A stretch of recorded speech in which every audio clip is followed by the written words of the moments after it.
Tuesday, 21st October, 10:30 p.m. viewers. Hello and welcome. You're still watching us on ERi-TV, presenting you the domestic and international news prepared for this session live from our headquarters in Asmara. I'm Hermel Lagermai, inviting you to join us on our tonight's news broadcast. Let's start with the major headlines. Seminar on labor law to workers in Mendefera subzone. Commendable water and soil conservation activity in Na'afa subzone. Russia says Lavrov and Rubio held constructive pre-summit call. And Germany eyeing expansion of F-35 fleet with 15 more aircraft. And your detailed domestic news. The Ministry of Labour and Social Welfare branch in the Mendefera subzone organized a seminar aimed at enhancing workers' understanding of labour law. The seminar was conducted on 19th October in Mendefera. Mr. Gabriel Kahsai, head of the office branch, said that the objective of the seminar was to increase workers' awareness of their rights and obligations, create a conducive working environment, and ensure productivity. Mr. Haile Gabriel Mikael, head of the Ministry of Labour and Social Welfare branch in the southern region, said that similar seminars will be organized in all subzones of the region. Highlighting the significance of the seminar in improving workers' understanding and productivity, Mr. Hizkias Wuhbet, administrator of the subzone, called for giving special attention to female workers.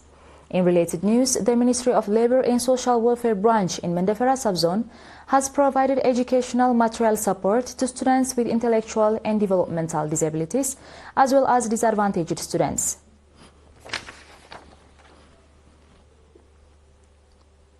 Residents of Meret administrative area in Na'afa subzone are carrying out commendable water and soil conservation activities, along with renovation of dirt roads. The resident indicated that the program, which began in September, will make sure a significant contribution to stabilizing the environment and enriching underground water sources.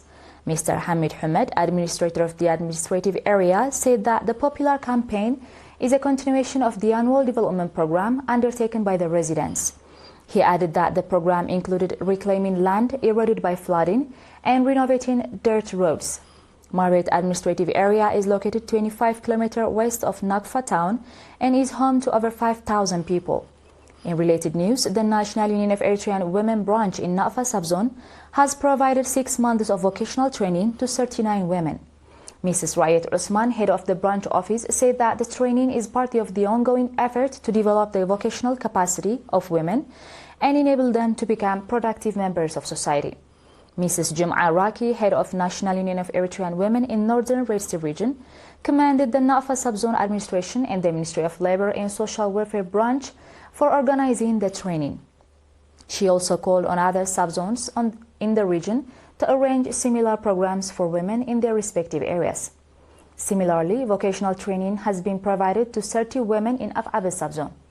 Mr. Gergis Mezgeb, administrator of the subzone, called on the trainees to apply the knowledge they gained from the training to improve their livelihoods.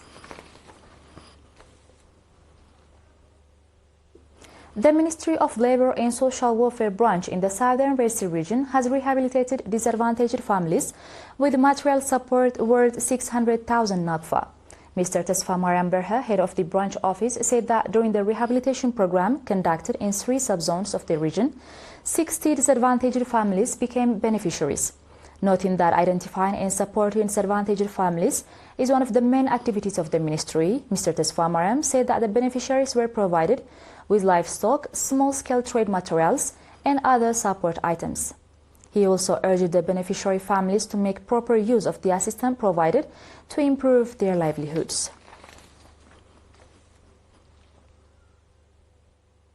Duwarwa Secondary School has received educational materials worth 200,000 nakfa. The support is expected to make a significant contribution to the development of the teaching and learning process. The contribution made by Mr. Mehretab Gabranegus from Sweden included computer, laptop, tablet, projector, and sports equipments. Mr. Mehretab also donated materials worth 10,000 nakfa to the National Union of Eritrean Youth and Students. Similarly, Mr. Kiflom Merhatien has donated textbooks to the school. The Duwarwa Secondary School provides educational services to students from Gazalamza, مرب مسلم عدي لوغو تاماجيلا شيكتي عدب زاقة عدب بزحنس ترى أمني إلابا إن عدي كبلو. Dear viewers, do stay tuned for our international news right after the short break.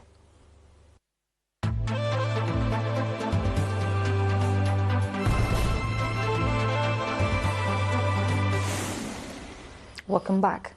Russia's Foreign Minister Sergei Lavrov and U.S. Secretary of State Marco Rubio, tasked with preparing a summit between Presidents Vladimir Putin and Donald Trump, held a constructive conversation yesterday. Putin and Trump agreed in a phone call last Thursday to meet soon in Budapest, Hungary, for their second summit this year, and the two sides said Lavrov and Rubio would speak to prepare the meeting. A constructive discussion took place regarding possible concrete steps to implement the understandings reached during the October 16th telephone conversation between Russian President Vladimir Putin and U.S. President Donald Trump, the Russian Foreign Ministry said in a brief statement. It gave no further detail on the conversation.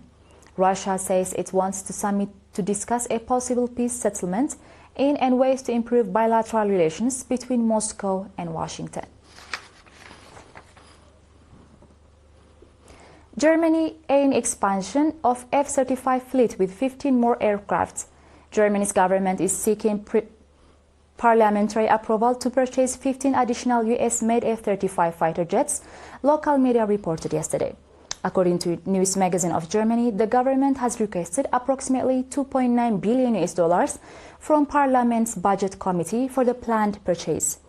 Defense Ministry spokesman Kenneth Harms declined yesterday to comment on the reports, telling a Berlin press briefing he generally cannot discuss confidential discussions or military procurement plans. Germany initially ordered 35 Lockheed Martin F-35 in 2022 to replace its aging Tornado fighter jets. The first aircraft are scheduled to arrive in 2027. With the additional purchase, the ministry plans to expand the country's F-35 fleet to 50 aircrafts. The advanced fighter jets are critical to NATO's nuclear deterrency policy as they can deliver nuclear bombs. Dear viewers, we are done with the news prepared for the session, and now it's time for a quick recap of the major headlines. Seminar on labor law to workers in Mendefera subzone. Commendable water and soil conservation activity in Nafa subzone. Russia says Lavrov and Rubio held constructive pre-summit call. And Germany aims expansion of F-35 fleet with 15 more aircrafts. Ladies and gentlemen, that was all for tonight. Thank you for having us and have a blessed day.